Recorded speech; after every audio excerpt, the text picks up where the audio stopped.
नमस्कार, मी तेजल किल्लारे. लोकज्योती मराठी या यूट्यूब चॅनलमध्ये आपल्या सर्व प्रेक्षकांचे मनापासून स्वागत. नमो बुद्धाय, जय भीम. आज आपला विषय आहे कालामसुत्त. तर कालामसुत्त याबद्दल आपल्याला माहिती सांगताना थोडंसं आपण त्याच्या पार्श्वभूमीकडे जाणार आहोत. तर आपला पवित्र ग्रंथ बाबासाहेबांनी लिहिलेला, आपण प्रमाण मांडलेला बौद्धांनी, भगवान बुद्ध आणि त्यांचा धम्म या ग्रंथातील तृतीय खंड भाग 4 यामधील अधम्म म्हणजे काय या टायटल खाली वेद हे प्रमादित आहेत, प्रमाण आहेत, अचूक आहेत असं ब्राह्मण उद्घोष करत असत. या अंतर्गत बाबासाहेबांनी ती माहिती दिलेली आहे या ग्रंथामध्ये. तर वेद हे प्रमाण आहेत, प्रमादित आहेत, ते बरोबर आहेत हे सांगणारे ब्राह्मण वर्ग. परंतु या तीनही नियमांना बुद्धांचा त्या काळामध्ये सक्त विरोध होता. त्या काळामध्ये बुद्धांच्या म्हणण्याला होकार देणारेही अनेक होते धर्मोपदेशक. आपल्याला माहिती आहे बुद्धांच्या काळामध्ये 62 पंथ अस्तित्वात होते आणि प्रत्येकाचे शिष्यगणही होते. आणि त्या बुद्धांनी अशी एक बंडखोरी केलेली आहे की वेदांना त्यांनी मांडलेलं नाही. वेद हे 23 सुत्तामध्ये बुद्धांनी म्हटले की वेद हे वाळवंटाप्रमाणे आहे, निर्जळी वाळवंटाप्रमाणे आहे. त्यापासून माणसाच्या सुखाचं, हिताचं असं काहीही त्यामध्ये सांगितलेले नाही. आता जे बुद्धांना होकारार्थी बुद्धांच्या म्हणण्याप्रमाणे राहत होते, वागत होते, परंतु त्यांना असं वाटलं कालांतराने की आपल्या धर्मोपदेशाला ब्राह्मणांकडून सन्मान मिळणार नाही, संमती मिळणार नाही, आणि मग त्यांनी वेदाला विरोध करायचं थांबवलं. परंतु बुद्धांनी मात्र यामध्ये काहीही तडजोड केली नाही. त्यांनी वेद हे चुकीचेच आहेत, वेद हे माणसाच्या जीवनाशी, सुखाशी काहीही प्रमाण मानत नाही किंवा त्यांचा सुखाशी काही संबंध नाही असं सांगत. आता आपल्याला माहिती आहे त्या काळात की वर्णाधिष्ठित समाज रचना होती आणि वर्णाधिष्ठित समाजाचे वेद हे फक्त ब्राह्मणांनीच म्हणायचे. वेद, ऋचा, स्तोत्र, मंत्र जे काही असेल ते ब्रह्माच्या तोंडातून आल्यामुळे ब्राह्मणांनीच म्हणायचे. आणि मग वेद हे शूद्रांना किंवा अतिश्रुद्धांना अतिशय म्हणजे त्यांना नकारच होता मानण्याला किंवा बोलण्याला. जर वेद चुकून एखाद्या शूद्राने म्हटला तर मात्र त्याची जीभ छाटली जाईल अशी शिक्षा होती. वेद चुकून त्याने ऐकला, त्यातले मंत्र, स्तोत्र वगैरे वेदाचे, तर मात्र त्यांच्या कानामध्ये शिशाचा रस ओतला जाईल अशी शिक्षा त्यांना होती. म्हणजे माणसाच्या सुखाचं काहीच नव्हतं आणि हे बुद्ध खरोखर आजतागायत ते सिद्ध होते. मग ह्याच बाबतीत तथागतांनी कालामसुत्तामध्ये असं सांगितलेलं आहे की वेद ग्रंथ हे प्रमादित आहेत, हे चुकीचे आहे, प्रमाण आहेत हे चुकीचे आहे. तर मग हे कालाम कोण? तर ह्याची जर आपण पार्श्वभूमी सांगायला गेलं तर इसवी सन पूर्व, ख्रिस्तपूर्व 6व्या शतकामध्ये की भारत देश हा छोट्या छोट्या राज्यांमध्ये विभागला गेला होता आणि त्यामध्ये काही राज्यांवर राजाची सत्ता होती, काही राज्यांवर राजाची सत्ता नव्हती. तर राजाची सत्ता असलेले जे देश असत किंवा ती राज्य असत त्यामध्ये अंग, मगध, काशी, कोशल, वत्स, कुरु, पांचाळ, मत्स्य, चेदी, सौरसेन, अश्मक, गांधार आणि अवंती हे असे 16 जनपद, त्यांना जनपद म्हणत असत कारण त्यांची राज्यांवर राजाची सत्ता होती. परंतु ज्यांच्यावर राजाची सत्ता नव्हती असेही काही राज्य होती. त्यामध्ये कपिलवस्तूचे शाक्य राज्य करत असत त्याच्यावर. त्याच्यानंतर पिप्पलीवनाचे मौर्य, पिप्पलीवनावर मौर्य राज्य करत, म्हणजे आळीपाळीने त्यांचे कुळ हे राज्य करत असत. कपिलवस्तूचे शाक्य, पिप्पलीवनाचे मौर्य, रामग्रामचे किंवा देवदहन नगरीचे कोलीय, त्याच्यानंतर सुतुमारगिरीचे भग्ग, त्यानंतर अलकप्पचे बळी आणि मग केसपुत्तचे कालाम. तर केसपुत्त नगरीमध्ये कालाम लोक राहत असत. मग एकदा मोठ्या भिक्षू संघासह तथागत भगवान बुद्ध कोसल जनपदामधून जात असताना, चारिका करत असताना या नगरामध्ये येतात, केशपुत्त नगरामध्ये येतात. जशी की वार्ता कालाम लोकांना समजली, सर्व कालाम लोक भगवान बुद्धांच्या दर्शनासाठी भेटण्यासाठी तिथे आले आणि तिथे त्यांना वंदन करून बसल्यानंतर म्हणाले की तथागत भगवान बुद्ध, तुम्ही जे सांगताय ते आम्ही खरं मानायचं, तुम्ही जे प्रवचनामध्ये आम्हाला सांगितलं ते खरं मानायचं, की इथे अनेक श्रमण वगैरे ब्राह्मण येतात, धर्मोपदेशक येतात, ते आपला आपला सिद्धांत सांगतात, आपला आपला धर्म कसा चांगला आहे ते सांगतात, आमचं अनुकरण करा असं सांगतात आणि दुसऱ्यांचं कसं खोटं आहे ते सांगतात. त्यानंतर दुसरे श्रमण ब्राह्मण येतात, तेही त्यांचा धर्माचा उपदेश करतात, तेही त्यांच्या चांगल्या गोष्टी सांगतात आणि दुसऱ्यांचं कसं वाईट आहे ते सांगतात. मग आमच्या मनामध्ये असा संभ्रम निर्माण झालाय की आम्ही मानायचं कोणाला, आम्ही खरं कोणाचं समजायचं. भगवान बुद्धांनी त्यांच्या मनातला गोंधळ ओळखला, कारण कालाम लोक हुशार होते, सप्तपरिहानीय धम्माचा ते अवलंब करत होते, त्यामुळे त्यांच्यामध्ये एकजूट होती. जशी की वैशालीच्या लिच्छवी किंवा वज्जींना सांगितलेलं होतं तथागतांनी सप्तपरिहानीय धम्म, त्याप्रमाणेच ते राहत होते, एकजुटीने राहत होते, संघटनेने राहत होते, त्यामुळे त्यांच्यावर कोणी आक्रमण करू शकत नव्हते. तसेच केशपुत्त ते कालामही होते आणि हा त्यांच्या मनातला गोंधळ, सर्वांच्याच मनातला गोंधळ बुद्धांनी ओळखला आणि मग त्यांनी विचारलं त्यांना की कोसु इमि सुमन धम्मा सच्चम आह, म्हणजे आम्हाला खरं काय आहे ते सांगायचंय तुम्हाला. कोसु मुसाकी, भगवान बुद्धांनी स्मित हास्य करून त्यांना विचारलं, त्यांच्या मनातला गोंधळ ओळखला आणि त्यांना सांगितलं की तुम्ही ज्या ज्या धर्मोपदेशकांनी, ज्या ज्या श्रमण ब्राह्मणांनी तुम्हाला जो उपदेश केलेला होता, आमचं कसं खरं आहे, दुसऱ्यांचं कसं खोटं आहे, तर तुम्ही त्यावर कधी विचार केलात का? तर त्यावेळेस सगळे स्तब्ध झाले, कारण का भगवान बुद्धांचं ऐकायला सगळं उत्सुक झालेले होते. हेही बुद्धांनी ओळखलं, भगवान बुद्ध समोरच्या जनसमुदायातील लोकांची मनोअवस्था ओळखत असत, म्हणून त्यांना म्हटलंय लोकविदू, लोकांच्या मनातलं जाणणारा, लोकविदू असं म्हटलं. आणि मग तथागत म्हणाले की तुम्हाला मी सांगतो. मग त्यांनी सुरुवात केली. पहिलं जे सांगितलं ते मा अनुत्सवेन, अनुत्सवेन म्हणजे अनुकरण करू नका. एक समाजातला मोठा जनसमुदाय एका धर्मसमुदायाकडे जात आहे, त्यांचं अनुकरण करत आहे, मग मी कसं काय एकटा वेगळं वागू, म्हणून तुम्ही त्यांचं मानू नका किंवा त्यांचं अनुकरण करू नका. मा अनुत्सवेन. दुसरं त्यांनी सांगितलं मा परंपराय, परंपरेने चालत आलेल्या रूढी, परंपरा, अंधश्रद्धा, चालीरीती हे तुम्ही खरं मानू नका. माझ्या पणजोबांनी, खापर पणजोबांनी केले, पणजोबांनी केले, आजोबांनी केले म्हणून मी करणार, म्हणून माझा मुलगा, मग त्याचा मुलगा, मग त्याची मुलं, असं करत करत परंपरेने चालत आलेलं आहे जे, ते तुम्ही खरं मानू नका किंवा त्याचा अवलंब आयुष्यात करू नका. कधी त्यावर बुद्धांनी त्या खरं मनातलं जाणून सांगितलंय. कधी कधी काय होतं की व्यक्ती, ती वेळ आणि परिस्थिती कधी कधी साधून येते आणि एखादी कार्य सिद्धीला जातं किंवा एखादं कार्य होत असतं, परंतु कालांतराने ती परिस्थिती बदलते, तो माणूस बदलतो, ती वेळ बदलते आणि मग परंपरा मात्र कायम राहते. आणि त्याचा काय उपयोग आहे, काही फायदा आहे, तोटा आहे, काही माहीत नसताना माणूस ते परंपरेने, नाही माझ्या पूर्वजांनी केले, मला केलंच पाहिजे, मा परंपरा आहे. त्यानंतर तिसरं भगवान बुद्धांनी सांगितले मा पिटक संपादने, म्हणजे पिटक म्हणजे कुठल्या तरी धर्मग्रंथाने सांगितलंय म्हणूनही तुम्ही खरं मानू नका असं म्हटले.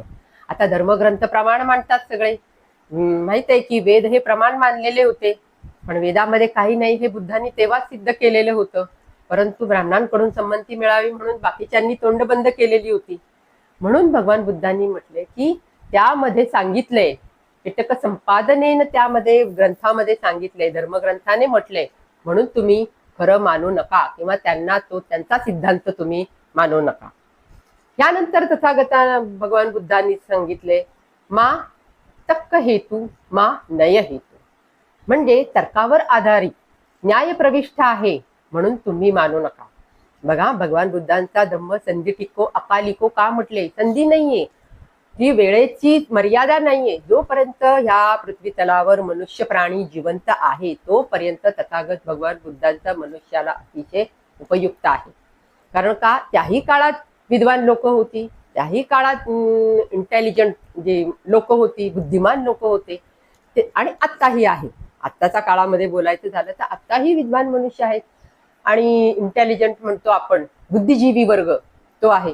आणि मग काहींचे तर्क वितर्क वेगळे असू शकतात, काहींची न्याय प्रणाली वेगळी असू शकते, दुसऱ्यांची न्याय प्रणाली वेगळी असू शकते, दुसऱ्या बुद्धिजीवी वर्गाची वेगळी असू शकते.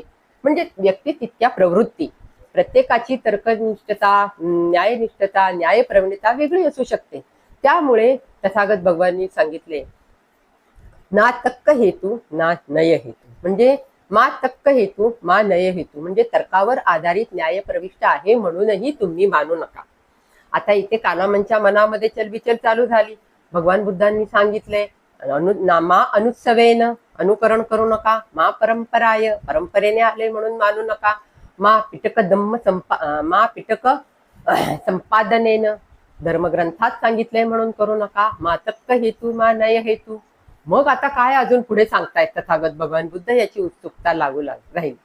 भगवान बुद्धांनी अजूनही सांगितलं की चौथं पाचवं की मा दिठ्ठी निंजाय ना खत्तिया, म्हणजे दर्शनार्थ स्वतःच्या बद्दलही भगवान बुद्ध सांगतात, माझी फिलॉसॉफी, माझं तत्वज्ञान आहे, मी सांगितलंय म्हणूनही खरं मानू नका. म्हणजे एवढं मोठं म्हणजे स्वातंत्र्य तथागतांनी आपल्याला विचार करण्याचं दिलंय. दर्शनार्थ सकृत दर्शनी जरी तुम्हाला वाटलं असेल तरी तुम्ही ते मानू नका. मा दिठ्ठी निंजाय खत्तिया असं म्हटलेलं आहे. त्यानंतर तथागतांनी सांगितले, मा आकार परिवितक्केन, मा आकार परिवितक्केन म्हणजे दंभता, खोटेपणा वगैरे काही धम्म संप्रदाय असतात, धर्म संप्रदाय हे खऱ्याला झाकून खोटा आपला धर्म संप्रदाय सांगत असतात आणि तिकडे लोकांचं लक्ष कसं वेधेल यासाठी प्रयत्न करत असतात. आणि ते तुम्ही अतिशय जागरूकतेने पहा, खोटं काय खरं काय हे. आणि मग म्हणून म्हटले की मा आकार परिवितक्केन असं म्हटलेलं आहे.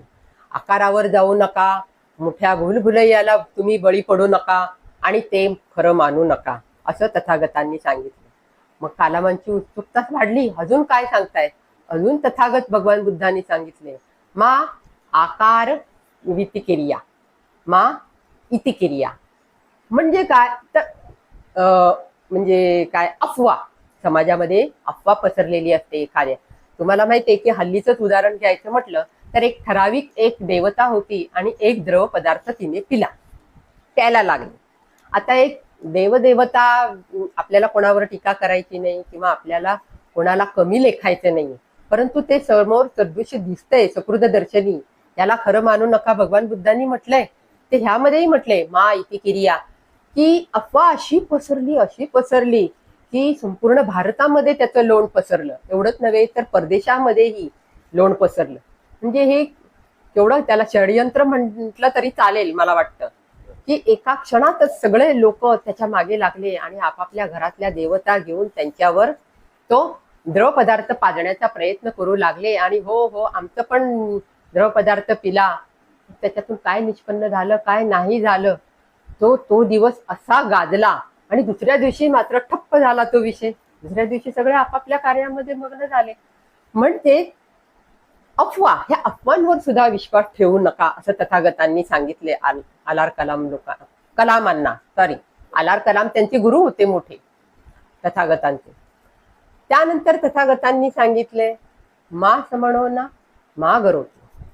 श्रमणांनी सांगितले, श्रमण करतात म्हणून तुम्ही सांगू नका. म्हणजे इतर जे साधू संत येऊन तुम्हाला जे सांगतात ते खरं मानू नका. आता मात्र कलामांचा अगदी संयम सुटण्याची वेळ आली. त्यांनी फार उत्सुक झाले की भगवान बुद्धांनी तर सगळीच दारं बंद केली. परंपरा आहे म्हणून करू नका, धर्मग्रंथात सांगितलंय म्हणून मानू नका, त्याच्यानंतर अनुकरण करू नका. मग आता नेमकं काय करायचं. तथागत भगवान बुद्ध यावर म्हणतात की एवढं सगळं तुम्ही मानू नका. मग तुमच्या मनामध्ये नक्कीच प्रश्न पडला आहे आणि तुमची ही जी शंका आहे ही बरोबर आहे तुमची शंका. आणि म्हणून मी तुम्हाला असं सांगतो की जाणा आत्मनोवा जाने या, म्हणजे तुम्ही स्वतः मानू नका पण जाणा. मग काय जाणा? सत्यम आह, काय सत्य, काय सत्य आहे?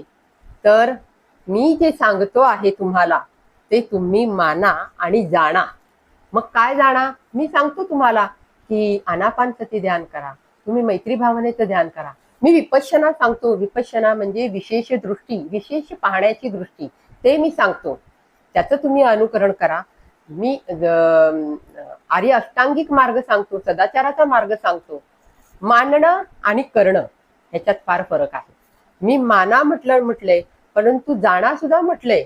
पण हे जाणणं म्हणजे काय? तुम्ही प्रत्यक्ष अनुभव घ्या, प्रत्यक्ष कृती करा असं म्हटलेलं आहे. तथागत भगवान बुद्ध म्हणतात, आनापाती ध्यान केल्याने तुम्ही मन तुमचं एकाग्र होईल. तुम्हाला कळेल काय वाईट, काय चांगलं आहे. चंचल मनाला तुम्ही एकाग्र करण्यासाठी आनापानसती करणं अतिशय महत्वाचं आहे. आणि ते केल्यानंतर चांगलं काय? अर्थात मैत्री भावना. मैत्री भावना म्हणजे काय? प्रत्येकाशी तुम्ही बंधुभावाने राहा. आणि मैत्री भावनेच्या ध्यानामुळे तथागत असं म्हणतात की अहो सीमंग अवधीमंग अख्खो चीमंग अह सीमे, म्हणजे त्याने मला मारलं, त्याने मला लुबाडलं, त्याने मला शिव्या दिल्या, त्याने मला असं केलं तसं केलं, ते संग न उपनयंती, त्याने काही तुमचं वैर शमणार नाही. होय की नाही? मग कशाने शमणे? न ही वेरेन वेरानी संमती कदाचन अवेरेने संमती एतच धम्म सनंतन. जे वैराने वैर कधी मिटणार नाही, तर अवैराने म्हणजे मैत्रीनेच तुमचं वैर आहे. तुमच्या मनातील नकारात्मकता आहे ती सकारात्मकतेमध्ये बदलेल. मन तुमचं सकारात्मकतेकडे जाईल. सकारात्मकता मनामध्ये निर्माण झाली की तशी कृती करण्याची तुमची इच्छा होईल. आणि ते तुम्ही केलं म्हणजेच काय? सत्याला तुम्ही खऱ्या अर्थाने अनुभव घेऊन पारखा स्वतः. आता तुम्ही जे आधी सांगत होता की आम्हाला ह्यांनी सांगितलंय, आम्हाला त्यांनी हे सांगितलंय, आम्ही कोणाचं मानायचं, मग त्यांनी सांगितलेले जे सिद्धांत होते ते तुमच्या तृष्णेला, तुमच्या मोहाला, तुमच्या मूढतेला, तुमच्या नकारात्मक मानसिकतेला प्रोत्साहन देणारे होते का? ते तुम्ही पहा. नव्हते ना. तुमचे प्रोत्साहन देणारे नव्हते, तुम्हाला नकारात्मकतेकडे नेणारे होते. मग तुम्ही का बरं मानता? ते तुम्ही नक्कीच मानू नका. तुमच्या मनाला सत्याकडे, मोहाकडे, तुम्हाला मत्सराकडे, अहंकाराकडे नेणारे असतील, त्यातून तुम्हाला दुःख उत्पन्न होत असेल, तर ते तुम्ही मानू नका. तुमचे आधीचे जे गुरु आहेत ते तुम्हाला सांगत होते, त्यांचे जे सिद्धांत आहे ते तुम्हाला व्यसनाधीनतेकडे नेणारे होते का? तुम्हाला व्यसनाधीन व्हा असं सांगत होते का? तर निश्चितच ते तुम्ही सोडून द्या त्यांचे सिद्धांत. परंतु मी जे सांगतोय सदाचाराचा मार्ग, तो तुम्हाला व्यसनाधीनतेकडे नेणारा नाहीये, तुम्हाला चांगल्या मार्गाकडे नेणारा आहे. मी एक मार्गदर्शक आहे असं तथागतांनी म्हटले. तुमचे त्यांचे जे सिद्धांत होते ते तुम्हाला इंद्रियाधीन करणारे होते का? नसतील तर तुम्ही नक्की माना. पण जर असतील, इंद्रियाधीनतेकडे नेणारे असतील, तर ते तुम्ही मानू नका असं तथागतांनी म्हटले. म्हणजे माणसाची तृष्णा जी आहे, माणसाचा अहंकार आहे, तर ह्यामध्ये वाढ होणारे असतील का? तथागत ह्यावरही म्हणतात असंख्य वाचा. असंख्य वाचेकडे, आता असंख्य वाचेकडे आपण म्हटलेलं आहे की झाडी चुगलीकडे तुम्हाला नेणारे आहेत का? त्याकडे प्रवृत्त करणारे आहेत का? निंदाजनक तुम्हाला वाचा बोला असं सांगणारे आहेत का? त्याला प्रवृत्त करणारे आहेत का? तर तुम्ही ते करा. तुम्हाला जर त्यातून दुःख मिळत असेल तर ते तुम्ही नक्कीच टाकून देऊ शकता. म्हणजे ज्या ज्या गोष्टी तुम्हाला दुःखाकडे नेतात, नकारात्मककडे नेतात, त्या गोष्टी तुम्ही त्यागल्या पाहिजे. मग मी जे सांगितले, मी जो मार्ग सांगितलेला आहे तो सदाचाराचा मार्ग आहे. त्याच्यावर जर तुम्ही चाललात, तर सत्याला जाणलं, तर मात्र तुम्हाला नक्कीच त्याचा जीवनामध्ये फायदा होऊ शकतो असं तथागतांनी सांगितलं. मग ह्या वेळेस तथागत काय म्हणता? तुम्हेही किच्चम आतप्पं, तुम्हेही किच्चम आतप्पं अख्खा तारो तथागता. अख्खा तारो मी सांगितलेलं आहे. तुम्हेही किच्चम, कर्तव्य तुम्हालाच करायचंय. काय करायचंय कर्तव्य? की तुमच्या सुखासाठी जे बाधा येते, तुमच्या सकारात्मकतेला जे बाधा येते, ते तुम्ही नक्कीच टाकून द्या. परंतु ते तुमच्या सुखासाठी आणि हितासाठी जर चांगलं असेल तर त्याचं तुम्ही नक्कीच आचरण करा. तुम्ही ही किच्चंग आतक्कम अख्खा तारो तथागता पटिपन्नाच्या मुखंती ज्ञानयो मारबंधना. म्हणजे तुम्ही जर ह्यांचा जर तुम्ही अवलंब केलात, मी सांगितलेल्या मार्गावर जर तुम्ही चाललात, मी सांगितलेल्या मार्गावर जर तुम्ही अनुकरण केलं, ह्याचं अनुकरण केलं, प्रत्यक्ष कृतीकरण केली, तर मात्र तुम्ही या सगळ्या मारबंधनातून मुक्त व्हाल. म्हणजे आपल्यामध्ये जे मार असतात मनुष्य प्राण्यामध्ये, द्वेषाचे, मोहाचे, लोभाचे, अहंकाराचे, हे मार आहेत, ह्यातून आपली सुटका होते. कधी होते? जेव्हा आपण तुम्ही मानणे, म्हणजेच नुसतं मानणे. आता एखाद्या आपल्या समजा आपल्याला शारीरिक रोग झाला तर आपण एखाद्या डॉक्टरकडे जातो आणि डॉक्टरकडे गेल्यानंतर आपलं जर समाधान नाही झालं त्याच्या औषधाने, तर आपण काय करतो? दुसऱ्या डॉक्टरकडे जातो. म्हणजे मानणे हे ओपिनियन घेण्यासारखं आहे. त्यांचंही काय म्हणणं आहे बघूया, त्यांचंही काय म्हणणं बघूया. तसं तुम्ही सगळ्यांचं पारखून बघितलंय, मग तुमच्या सुखाला काय बाधा येते का त्यांच्या पाळण्याने? मग डॉक्टरची पण आपण अशीच परीक्षा घेतो ना, या कुठल्या औषधाने आपल्या शरीराला आराम मिळतोय, मग आपण त्याची औषधं घेतो. आपण शरीराच्या शारीरिक रोगातून मुक्त होतो. परंतु मानसिक रोगातून मुक्त व्हायचं असेल तुम्हाला, तर मात्र तुम्ही सदाचाराचा मार्ग आहे तो सांगितला तरच तुमची त्यामध्ये प्रगती होईल. एक सुदृढ मनुष्य, सुदृढ मानसिक मनाचा मनुष्य म्हणून तुमचं कुटुंब त्याप्रमाणे सुदृढ होईल आणि त्याप्रमाणे समाजही तसा होईल. एक कुटुंब सुधारलं की अशी अनेक कुटुंब एकत्र आली की सुदृढ समाज निर्माण होतो असं म्हटलंय. कारण का? अनेक लोक मानतात, आम्हाला बुद्ध मानतात, आम्ही बाबासाहेबांना मानतो असं मानणारे असतात, परंतु तसं त्याचप्रमाणे वागणारे नसतात. मनामध्ये वेगळं असतं, बाहेर वेगळं दाखवणारे असतात, आतमध्ये करणारे वेगळे असतात. अशामुळे माणसाची अधोगती होते असं तथागतांनी म्हटले. आणि म्हणून बाबासाहेबांनी आपल्याला त्या 22 प्रतिज्ञा त्यावेळेस धम्मचक्र प्रवर्तनाच्या दिवशी 14 ऑक्टोबर 1956 ला दिलेल्या आहेत. 70 वर्ष होत आली तरी पण आपण खऱ्या अर्थाने आपण तथागतांच्या मार्गावर जात नाही आहोत. कारण का? करतो वेगळं, समाजात चाललेलं आहे वेगळं, परंपरेने आलेलं आहे वेगळं, ते करू का हे करू, वेगळ्या एक समाज त्या मार्गाकडे चाललेला आहे, परंपरा आहे. मग ह्या दिवशी हाच कपडा घालायचा, त्या दिवशी त्याच रंगाचा कपडा घालायचा, त्या दिवशी त्याच रंगाचा कपडा घालायचा, का घालायचा, कुणी सांगितलंय का ही माहिती नाही, पण एवढा जनसमुदाय तो करतोय, मग मीही करायला पाहिजे. आणि म्हणून ह्या प्रत्येक गोष्टीची बुद्धांनी उकल केलेली आहे. आणि म्हणून आलार कलामांना भगवान बुद्धांनी जो कालामसुत्त, म्हणून कालामसुत्त म्हटले. सिगालला सुद्धा असंच कुटुंबामध्ये कसं राहावं याचं मार्गदर्शन केलेलं होतं. म्हणून सिगाल सुत्त म्हणून एक प्रसिद्ध आहे त्रिपिटकामध्ये. तसं कालामसुत्त सुद्धा अतिशय प्रसिद्ध आहे. समाजाला अतिशय योग्य दिशा देणारं कालामसुत्त आहे. जणू काही माणसाला मानवी मुक्तीचा जाहीरनामा असं म्हटलंय कालामसुत्ताला. कारण मानवाचाच मेंदू असा प्रगतिशील आहे, विचारशील आहे. पृथ्वीवरील सर्व प्राणी मात्रांना मेंदू आहे, परंतु माणसाचा जो मेंदू आहे तो अतिशय विचारशील आहे, प्रगतिशील आहे.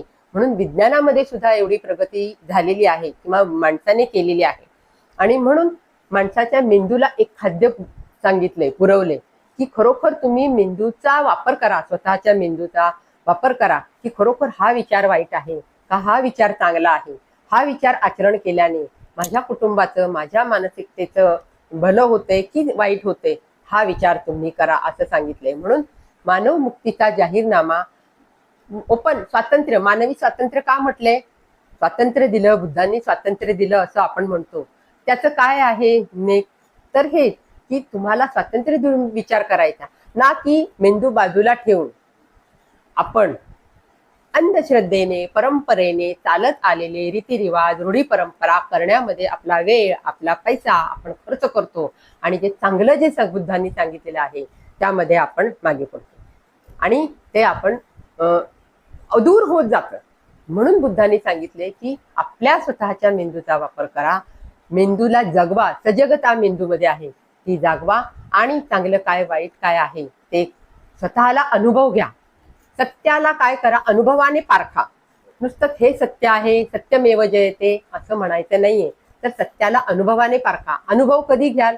जेव्हा आपण त्या मार्गावर चालू. आणि मार्गावर चालत असताना आपल्याला तो मैलाचा दगड असतो तो दिसतो. आणि मैलाचा दगड म्हणतो ना आपण, आपल्या आयुष्याचं ध्येय, अधिष्ठान. बुद्धांनी माणसाचं मन आणि माणूस हे अधिष्ठान मांडले धम्माचं. तसं आपल्यालाही जगताना आपल्याला मैलाचा दगड दिसतो आणि आपण तसे बनतो आणि आपल्यातला कॉन्फिडन्स आहे तो वाढतो. आणि आपलं जे प्रतिष्ठा म्हणतो की नाही, नरोसपय्य आचार्य अश्वघोषांनी म्हटल्याप्रमाणे मनुष्य काय होतो की प्रतिष्ठित होतो. कशाने? आचरणाने प्रतिष्ठित होतो. मग सदाचरणाने प्रतिष्ठित झालेला मनुष्य असतो. तथागत भगवान बुद्ध, परमपूजनीय डॉक्टर बाबासाहेब आंबेडकर. मग ही जी महामानव आहे त्यांना आपण महामानव का म्हणतो? कारण त्यांच्यामध्ये जे प्रतिष्ठित गुण आहेत ते त्यांनी मिळवलेले आहेत, कमावलेले आहेत, इतरांना सांगितले आहेत. बहुजनांच्या हिताचं आणि सुखाचं त्यांनी सांगितलेलं आहे. तर अशा प्रकारे कालाम सुत्त मी सोप्या भाषेमध्ये आपल्याला सांगायचा प्रयत्न केलेला आहे. तर आपल्याला तो नक्कीच आवडेल. तुम्ही नक्कीच त्याचं आचरण करा असं भगवान बुद्धांनी म्हटले. खूप सुख मिळतं. सुख आणि समाधान हेच जीवनाचं ध्येय आहे आपल्याला. मग ही बाकीची जी भौतिक सुख आहेत, ही भौतिक सुख आहे, ती वरवरची सुख आहे. पण मनाचा आनंद आणि मनाचा सुख आहे हे तथागताचा धम्म आचरण्यामध्येच आहे. अन्यथा कोणामध्येही कशातही नाही असं वाटतं. आणि मी माझे कलाम सुत्ताचं जे मानवी मुक्तीचा जाहीरनामा आहे हे असं पुन्हा एकदा सांगून आपली रजा घेते. जय भीम, जय बुद्ध, जय भारत, जय संविधान. लोकज्योती मराठी या यूट्यूब चॅनलला लाईक नसेल केलं तर लाईक करा, शेअर करा, सबस्क्राईब करा. धन्यवाद.